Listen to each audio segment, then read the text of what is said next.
Bienvenue à toutes et à tous à ce numéro de votre magazine entièrement consacré au décryptage de l'information parlementaire. Ce numéro fait la part belle au séjour d'une délégation de parlementaires maliens en terre burkinabé. Des échanges avec 3 commissions générales de l'Assemblée législative de transition à la participation à une séance plénière. Les parlementaires maliens ont été également reçus en audience par le chef de l'État. L'interview express reçoit l'honorable Rakitala Diarra, chef de la délégation des parlementaires maliens, sur leur visite au Burkina Faso qui ne fait que renforcer davantage les liens entre les 2 pays frères. Ainsi se présente le menu de votre magazine. Une fois de plus, soyez les bienvenus et merci de nous recevoir chez vous.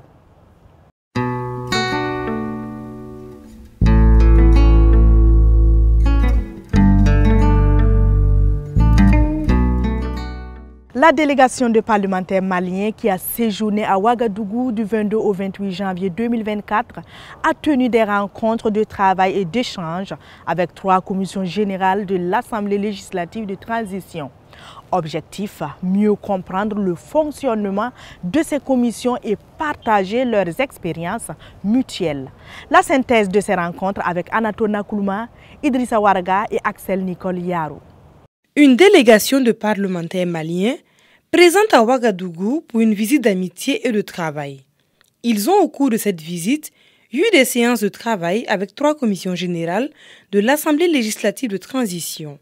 Il s'agit de la Commission des affaires étrangères, de la défense et de la sécurité, KEDS, de la Commission des finances et du budget, CONFIB, et de la Commission des affaires générales, institutionnelles et des droits humains, KJDH. Nous sommes ainsi en train de voir un peu comment est-ce qu'on peut s'enrichir mutuellement, comment on peut échanger nos expériences afin de voter pour nos différents pays des lois consensuelles et des lois qui ont des portées de nature à contribuer au mieux-être des populations. Et vraiment, nous avions appris beaucoup de choses de nos collègues maliens. Au cours de ces séances de travail, bonnes pratiques et expériences ont été partagées entre les parlementaires burkinabés et maliens. Avant d'être là, nous avons essayé de leur communiquer nos centres d'intérêt et à la suite de cela, les éléments de réponse qui nous ont été apportés ont vraiment comblé nos attentes et nous en sortons très satisfaits de cette séance de travail et nous avons noté une certaine similitude entre les 2 systèmes. Ces échanges devrait permettre la création de bases fortes pour la construction d'institutions parlementaires en phase avec les défis auxquels sont confrontés nos 2 pays. S'inscrivant dans le programme des activités de leur séjour, les parlementaires maliens et les parlementaires burkinabés ont rendu visite au président du Faso, le capitaine Ibrahim Traoré. La délégation a été conduite par le chef du Parlement, Dr Ousmane Bougouma. Il s'est exprimé à sa sortie d'audience. Je vous invite à l'écouter. Nous sommes venus dire à son Excellence le capitaine Ibrahim Traoré, président de la transition chef de l'État, la volonté de nos parlements dans la dynamique de l'AES de se rapprocher davantage afin d'harmoniser nos procédures, mais aussi de voir comment, dans le rapprochement de nos populations, comment nous pouvons travailler afin que nos textes soient plus harmonieux pour que nos populations puissent se rapprocher davantage. Les députés maliens et les membres de l'administration parlementaire du Mali présents au Burkina Faso pour des séances de travail et des rencontres d'échange ont également pris part à la séance plénière du vendredi 26 janvier 2024. Cette séance était consacrée à 2 questions orales. La dite plénière a permis aux députés maliens, membres du Conseil national de transition du Mali, de constater de visu le déroulement des séances plénières du Parlement burkinabé, s'imprégnant ainsi des pratiques de l'Assemblée législative de transition. Au cours de leur séjour, ils ont également posé pour la postérité au mémorial Thomas Sankara.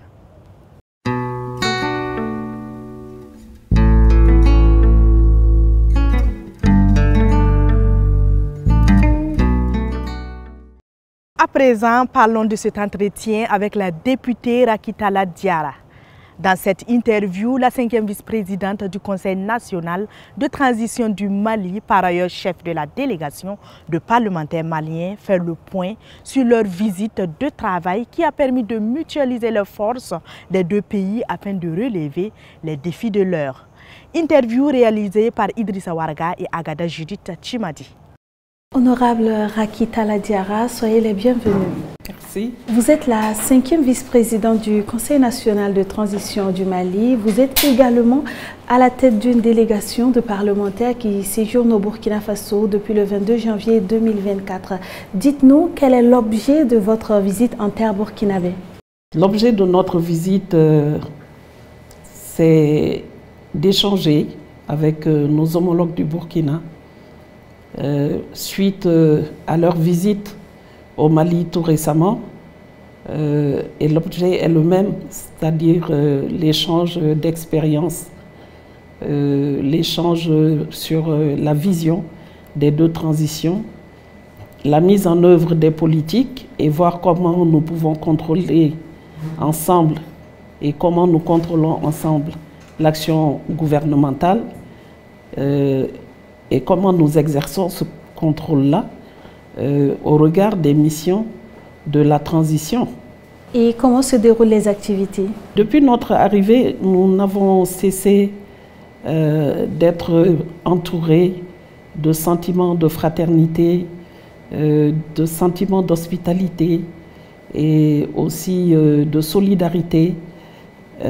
À ce titre, j'aimerais transmettre nos remerciements sincères au président de l'Assemblée législative du Burkina, Dr Ousmane Bougouma, pour toutes les dispositions diligentes qu'il a prises, ainsi qu'à ses collègues pour la réussite de cette mission, mais aussi pour que nous soyons chez nous, parce que nous sommes chez nous ici en terre burkinabé.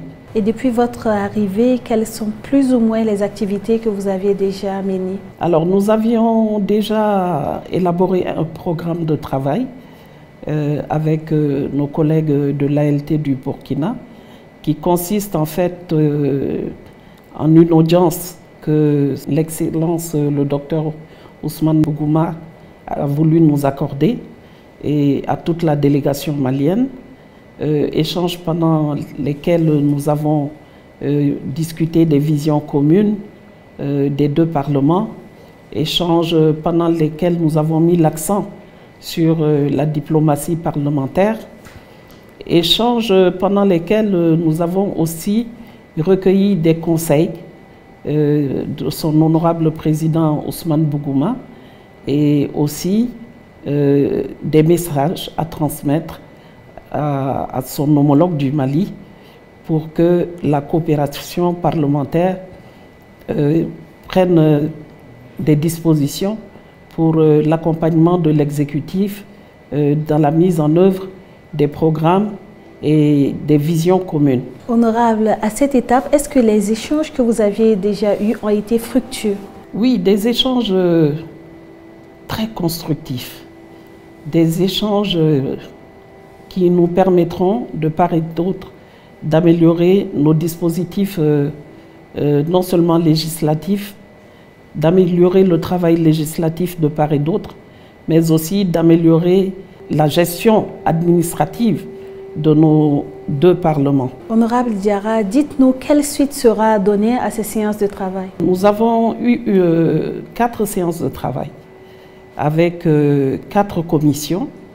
Les commissions en charge de la défense, de la sécurité et des affaires étrangères, les commissions en charge des finances, les commissions en charge de la législation, des lois constitutionnelles, de la justice et des droits de l'homme et des institutions de la République, mais aussi les commissions en charge des finances. Dans la nomenclature de l'ALT, il y a une petite différence dans la composition des commissions que nous allons exploiter à notre tour, et puis dans les attributions qui leur sont assignées, que nous allons exploiter aussi pour que vraiment nous puissions aller de l'avant et avoir une vision commune. Nous allons certainement, avec la création de l'AES, aller vers un interparlement au niveau de l'AES pour consolider les actions de nos 3 chefs d'État au sein de l'AES.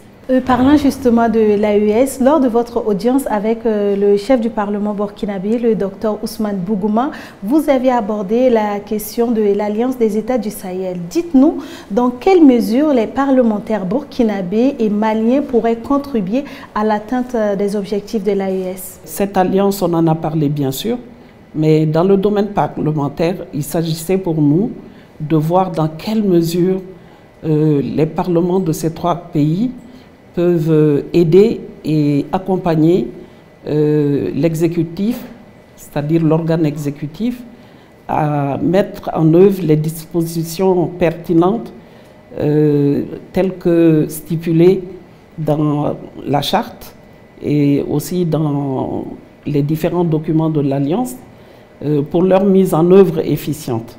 Merci, honorable, pour votre disponibilité. Je vous remercie.